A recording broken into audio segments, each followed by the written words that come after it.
Hello friends, I am Swarnika Verma, UGC NET educator from SLV classes.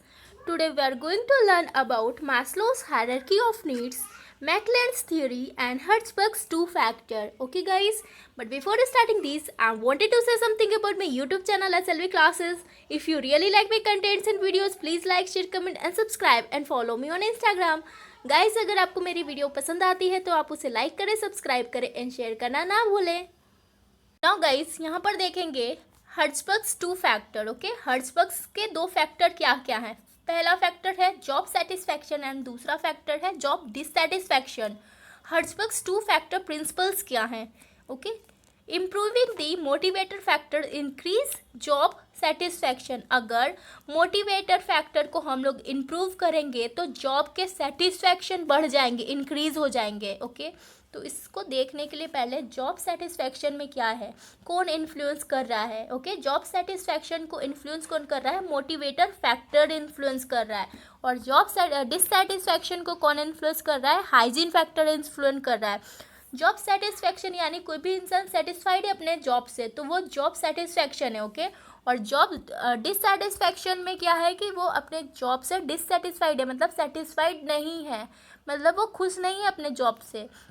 For example, अगर एक person है अपने कहीं पर भी काम कर रहा है, कोई भी इंस्टीट्यूट में काम कर रहा है, तो उसका जो सुपरवाइज़र है, उसका जो प्रिंसिपल है, डायरेक्टर है, वो बहुत अच्छे से उसको ट्रीट कर रहा है। ओके, बहुत फ्रेंडली ट्रीट कर रहा है, उसको ऐसा नहीं लग रहा है कि वो वहाँ पे वर्कर है, एम्प्लॉयर है। ओके, आई मीन एम्प्लॉई है, उसको मतलब अच्छा फील हो रहा है और उसके बोनस वगैरह अच्छे से मतलब उसको दे रहा है, हर अचीवमेंट्स मिल रहे हैं उसको, रिस्पॉन्सिबिलिटी भी अच्छी खासी मिल रही है उसको, एडवांस पेमेंट भी हो जा रहा है, पर्सनल ग्रोथ भी उसका हो रहा है। तो ये एक तरीके का है कि वो जो भी एम्प्लॉई है वो बहुत ज़्यादा खुश है। ओके, सेटिस्फाइड है अपने जॉब से, तो वो कभी भी वो जॉब नहीं छोड़ेगा। ठीक है, ऐसा कोई भी इंसान नहीं है कि इतने ज़्यादा फ़ायदा मिलने के बाद वो जॉब छोड़ दे। तो ये जॉब सेटिस्फैक्शन हो गया। लेकिन फॉर एग्जांपल जॉब डिससेटिस्फैक्शन की सिचुएशन कब आती है, जब कोई भी एम्प्लॉय है, काम कर रहा है और उसको हमेशा इंसल्ट किया जाता है, मतलब उसके डायरेक्टर हैं, प्रिंसिपल वगैरह है, हमेशा उसके काम को डिमोटिवेट करते हैं, उसको डिमोटिवेट करते हैं और उसके काम की सराहना नहीं करते हैं, हमेशा बोलते हैं कि तुम ये गलत कर दिए, मतलब उसको अप्रिशिएट भी नहीं करते। अगर कुछ वो अच्छा कर रहा है तो भी अप्रिसिएशन नहीं मिल रहा है और इनकेस उससे गलत हो जा रहा है तो उसको बहुत जलील किया जा रहा है।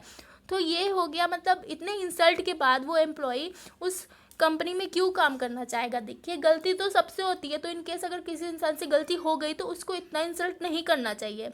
अगर इतना हो गया है तो वो इंसान उस कंपनी में काम नहीं करना चाहेगा। ठीक है, तो गाइज़ ये हो गया जॉब डिससेटिस्फैक्शन। इसमें एक और एग्जांपल जैसे है कि कोई भी कंपनी में अगर टाइम टू टाइम सैलरी नहीं बढ़ रही है और उसके पॉलिसीज़ वगैरह बहुत ज़्यादा हार्ड है और बहुत ज़्यादा मतलब कॉम्प्लिकेटेड है, जैसे कोई लीव ले रहा है तो उसकी बहुत ज़्यादा सैलरी कट कर दी जा रही है, उसके सुपरवाइज़र की क्वालिटी अच्छी नहीं है, जो भी प्रोफेसर वगैरह है, जैसे वो कोई स्कूल वगैरह में काम कर रहा है तो प्रिंसिपल अच्छे नहीं है, कुछ भी है, जैसे बैंक में बैंक मैनेजर अच्छा नहीं है, हमेशा उसको इंसल्ट करता है और फिर उसकी सैलरी भी नहीं बढ़ रही है और को वर्कर से रिलेशन भी उसकी अच्छी खासी नहीं है, हमेशा कॉन्फ्लिक्ट होता है, लड़ाई होता है, तो वो चाहेगा कि वो जॉब छोड़ दे, वो नौकरी छोड़ दे। ठीक है, तो ये सिचुएशन कहाँ से आता है, जॉब डिससेटिस्फैक्शन से आता है, क्योंकि वो तो सेटिस्फाइड ही नहीं है ना अपने जॉब से। तो ये हो गया, और ये कौन इन्फ्लुएंस करता है, हाइजीन फैक्टर इन्फ्लुएंस करता है। ओके, और जॉब सेटिस्फैक्शन को कौन इन्फ्लुएंस करता है, motivator factor.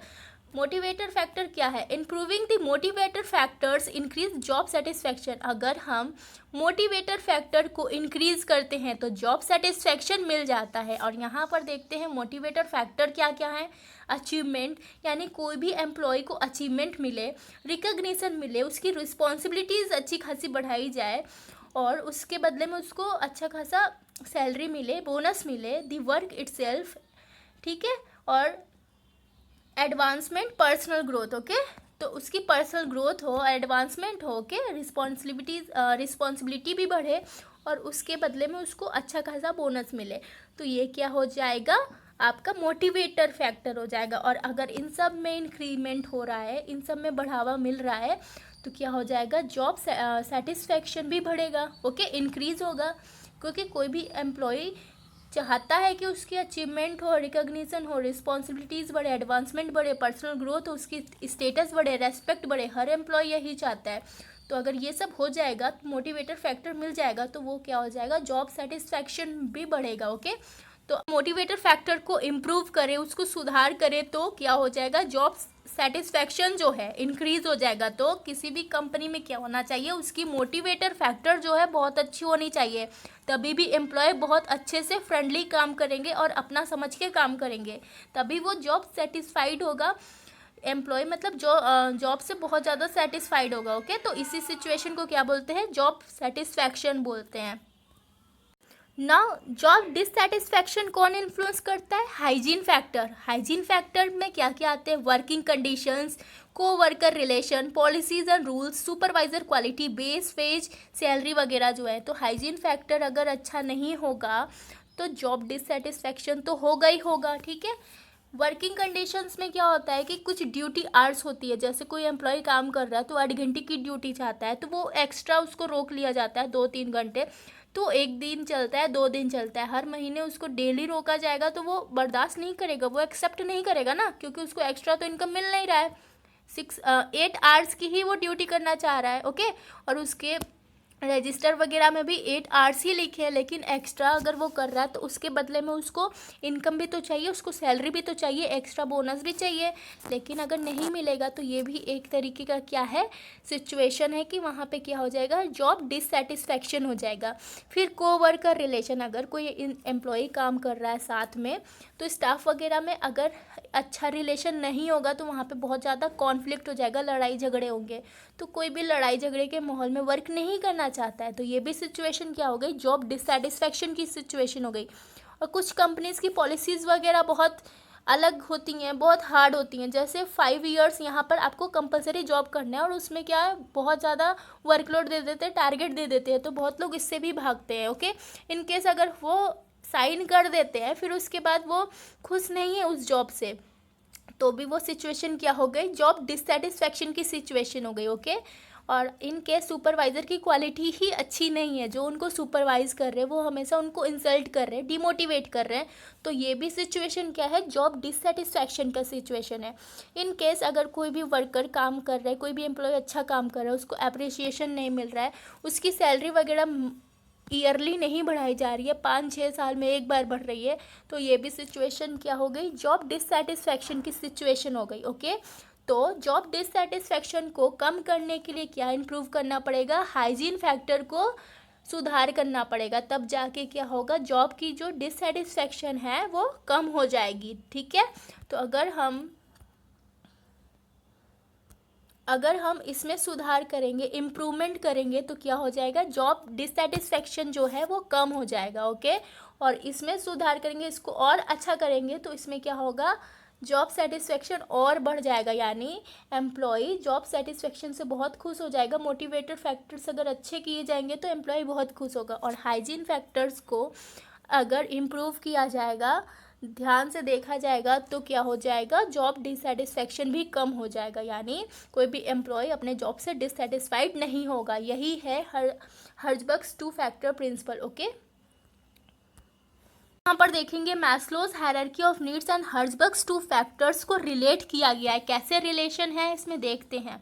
Basic physiological needs, safety, security and belonging and love में क्या आ जाएगा, आपका हाइजीन फैक्टर आ जाएगा। और self actualization and esteem needs में आ जाएगा आपका मोटिवेटर्स। मोटिवेटर्स में क्या क्या आते हैं, achievements, recognition, work itself, responsibility, advancement. Okay, तो यहाँ पे मैंने पहले ही क्लियर किया था, self actualization and esteem needs में क्या क्या आते हैं, लोग अपने अचीवमेंट्स के बारे में बात करते हैं, रिकॉग्निशन के बारे में बात करते हैं, अपने वर्क इटसेल्फ मीन्स अपने वर्क के बारे में बात करते हैं, रिस्पॉन्सिबिलिटीज़ के बारे में बात करते हैं, और एडवांसमेंट चाहते हैं। ओके, तो ये सब मोटिवेटर्स फैक्टर्स जो है किससे रिलेट कर रहे हैं, सेल्फ एक्चुअलाइजेशन से रिलेट कर रहे हैं। ओके, और एस्टीम नीड्स में मैंने बताया था स्टेटस के बारे में आता है, रेस्पेक्ट के बारे में आता है, ऑदा जो होता है वो आता है। ओके, तो एस्टीम नीड्स और सेल्फ एक्चुअलाइजेशन नीड्स जो है वो क्या है, मोटिवेटर्स फैक्टर्स है हर्जबर्ग्स 2 फैक्टर का। ओके, और जो बाकी हाइजीन फैक्टर्स बच गए वो interpersonal relation, company policy, administration, supervision, salary, working condition जो हैं ये आपके आ गए belonging and love, safety and security, basic physiological needs में आ गए। ओके, यहाँ पर देख सकते हैं हाइजीन फैक्टर किसको रिप्रेजेंट कर रहा है, belonging and love, safety and security, basic physiological needs. और मोटिवेटर फैक्टर्स कौन रिप्रेजेंट कर रहा है किसको, सेल्फ एक्चुअलाइजेशन और एस्टीम नीड्स को।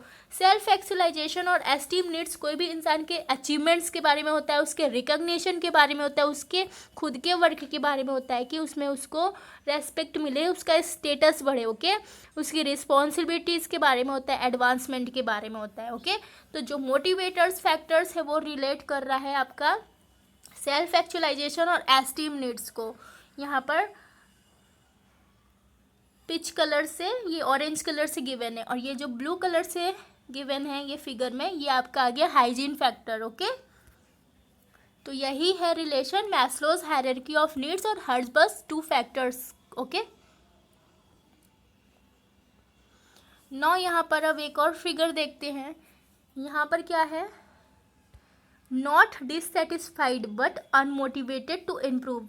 डिससेटिस्फाइड नहीं है जॉब से, लेकिन वो इम्प्रूव होना नहीं चाहते हैं, उसके लिए वो अनमोटिवेटेड है। ओके, यहाँ पर देख सकते हैं जॉब सेटिस्फैक्शन में क्या क्या आ जाएगा, मोटिवेशन फैक्टर, जिसमें जॉब सेटिस्फैक्शन में क्या होना चाहिए, प्रमोशन भी मिलता है, अपॉर्चुनिटीज़ भी मिलती है, अपॉर्चुनिटी फॉर पर्सनल ग्रोथ, यानी पर्सनल ग्रोथ के लिए भी उनको अपॉर्चुनिटी मिल रही है, उनके रिकग्निशन किया जा रहा है, रिस्पॉन्सिबिलिटीज़ बढ़ाई जा रही है, उनकी अचीवमेंट्स को देखा जा रहा है, उसके लिए उसको अप्रिशिएट किया जा रहा है। ओके, अगर किसी भी चीज़ के लिए किसी भी इंसान को, किसी भी एम्प्लॉय या किसी भी वर्कर को अप्रिसिएशन मिलेगा, उसको अप्रिशिएट किया जाएगा, उसको अपॉर्चुनिटीज़ भी अच्छी खासी मिलेगी। ओके, प्रमोशन किया जाएगा, तो वो किस सिचुएशन को जनरेट कर रहा है, जॉब सेटिस्फैक्शन को, क्योंकि इतनी अच्छाई के बाद कोई भी एम्प्लॉय वो अपने जॉब से डिससेटिस्फाइड नहीं होगा, हर एम्प्लॉय सेटिस्फाइड होगा। तो यही है जॉब सेटिस्फैक्शन का सिचुएशन। जॉब डिससेटिस्फैक्शन कब होता है, हाइजीन फैक्टर्स में देखते हैं। क्वालिटी ऑफ सुपरवाइज़र की क्वालिटी जब ख़राब होती है, पे स्केल अच्छा नहीं होता है, सैलरी बहुत कम होती है, कंपनी पॉलिसीज़ अच्छी नहीं होती है, फिजिकल वर्किंग कंडीशन अच्छी नहीं होती है, रिलेशन विथ अदर, मतलब दूसरे एम्प्लॉय के साथ रिलेशन अच्छा नहीं होता है, जॉब सिक्योरिटी भी अच्छी खासी नहीं होती है, मतलब कभी भी किसी को भी जॉब से निकाला जा सकता है। तो वो कौन सा सिचुएशन क्रिएट कर रहा है, जॉब डिससेटिस्फैक्शन का क्रिएट कर रहा है सिचुएशन। ओके, यहाँ पर यही मतलब है कि नॉट डिससेटिस्फाइड, मतलब डिससेटिस्फाइड तो नहीं है बट अनमोटिवेटेड है इम्प्रूव होने के लिए। ओके, तो ये मोटिवेशन फैक्टर्स आप लोग देख लीजिए, और हाइजीन फैक्टर्स देख लीजिए। हाइजीन फैक्टर्स होता है जॉब डिससेटिस्फैक्शन के लिए, और मोटिवेशन फैक्टर्स होता है जॉब सेटिस्फैक्शन के लिए। मोटिवेशन यानी कोई भी इंसान मोटिवेट रहेगा तो बहुत ज़्यादा सेटिस्फाइड तो रहेगा ही रहेगा, और मोटिवेट नहीं रहेगा, अनमोटिवेट रहेगा। ओके, यहाँ पर अनमोटिवेट है तो वो कौन सा सिचुएशन आ जाएगा, हाइजीन फैक्टर का सिचुएशन आ जाएगा, यानी जॉब डिससेटिस्फैक्शन का। ओके, कोई भी इंसान अगर मोटिवेट नहीं है तो वो अपने जॉब से सेटिस्फाइड भी नहीं है। ओके ना, यहाँ पर एक और फिगर है, motivating factors and hygiene factors. Motivating factors में आएगा satisfied and motivated, green colour से शो कर रहा है। ओके, और हाइजीन फैक्टर्स में आएगा डिससेटिस्फाइड एंड अनमोटिवेटेड, यानी डिससेटिस्फाइड है जॉब से तो वो अनमोटिवेटेड तो होंगे ही। और बीच में क्या है, येलो में, नो जॉब सेटिस्फेक्शन, जहाँ पर जॉब सेटिस्फेक्शन ही नहीं है वो सेटिस्फाइड भी नहीं होंगे और ना ही मोटिवेटेड होंगे। ओके, तो ये येलो सर्किल यही बता रहा है कि नो जॉब सेटिस्फेक्शन, यानी जॉब सेटिस्फेक्शन नहीं है तो वो सेटिस्फाइड भी बिल्कुल भी नहीं है और मोटिवेटेड भी नहीं है। ओके, तो यही फिगर है जिसमें बता रहा है मोटिवेटिंग फैक्टर्स को, हाइजीन फैक्टर्स को। नाउ गाइस, अब यहाँ पर एक ग्राफ गिवन है, मोटिवेशन फैक्टर्स, ओके, और यहाँ पर हाइजीन फैक्टर्स के बीच में, यानी वाई एक्सिस पर हाइजीन फैक्टर्स को दिखाया गया है और एक्स एक्सिस पर आपका मोटिवेशन फैक्टर्स को दिखाया गया है। यहाँ पे 4 बॉक्स गिवन है, एक बॉक्स दिखा रहा है लो लो, और यहाँ पर हाई और हाई, यानी ये ग्राफ लो है, हाई है, और ये यहाँ पर लो, यहाँ पर हाई। यहाँ पर देख सकते हैं ये लो है, यानी मोटिवेशन फैक्टर जब लो होगा तो हाइजीन फैक्टर भी जब लो होगा, यानी दोनों लो होगा, low hygiene just a minute. Low hygiene और लो मोटिवेशन जब होगा तो यहाँ पर क्या गिवन है, रोस्ट, यहाँ पर थोड़ा फिगर क्लियर नहीं है, मैं पढ़ के बता दे रही हूँ। Worst situation employees are not motivated and have complaint, यानी यहाँ पर जब लो हाइजीन यानी हाइजीन भी अच्छा नहीं होगा, बहुत कम होगा, और मोटिवेशन भी बिल्कुल भी नहीं होगा, तो रोस्ट सिचुएशन हो जाएगा, बहुत ख़राब सिचुएशन हो जाएगा कंपनी का। एम्प्लॉयज़ आर नॉट मोटिवेटेड, यानी एम्प्लॉय यहाँ पर मोटिवेटेड तो बिल्कुल भी नहीं है और ढेर सारे उनके पास कंप्लेंट्स भी है एक दूसरे के रिगार्डिंग, तो ये कंपनी में नहीं होना चाहिए, यानी लो हाइजीन और लो मोटिवेशन तो बिल्कुल भी नहीं होना चाहिए। अब यहाँ पर देखते हैं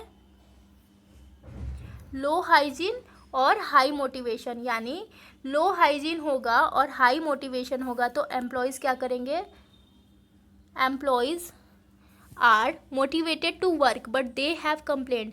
जब हाई मोटिवेशन होगा तो बहुत ज़्यादा एम्प्लॉयज़ मोटिवेटेड रहेंगे, लेकिन लो हाइजीन है तो उनके पास ढेर सारे क्या रहेंगे, कंप्लेंट्स रहेंगे एक दूसरे के रिगार्डिंग। एम्प्लॉय के बीच में अच्छी खासी मतलब बातचीत नहीं होगी, कॉन्फ्लिक्ट होगा, लड़ाई झगड़े होंगे, तो वहाँ पे बहुत सारे कंप्लेंट्स वगैरह आएंगे और रिगार्डिंग कंप्लेंट्स आ जाएंगे। आपकी कंपनी की पॉलिसीज़ वगैरह अच्छी नहीं है तो उसके रिगार्डिंग भी कंप्लेंट्स आ सकते हैं, लेकिन वो मोटिवेटेड तो रहेंगे एम्प्लॉयज़। तो ये सिचुएशन है लो हाइजीन, यानी हाइजीन तो लो है लेकिन मोटिवेशन बहुत हाई है, इतने कंप्लेंट्स वगैरह के बाद भी वो एम्प्लॉय मोटिवेटेड है और सेटिस्फाइड है। ओके, फिर आएगा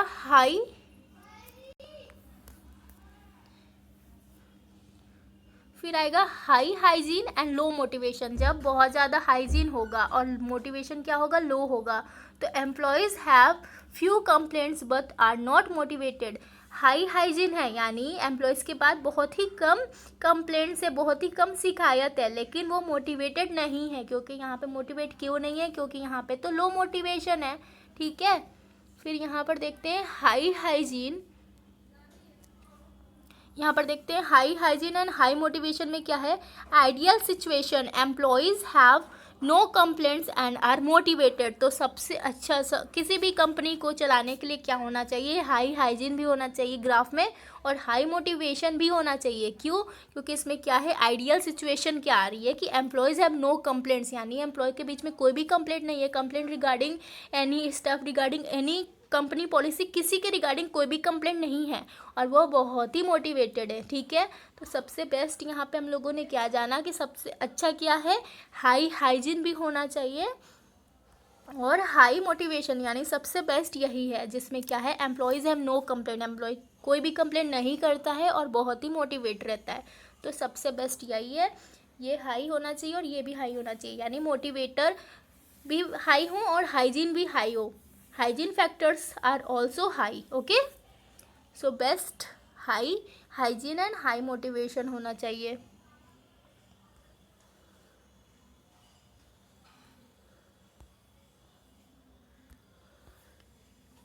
Thank you guys for watching my video.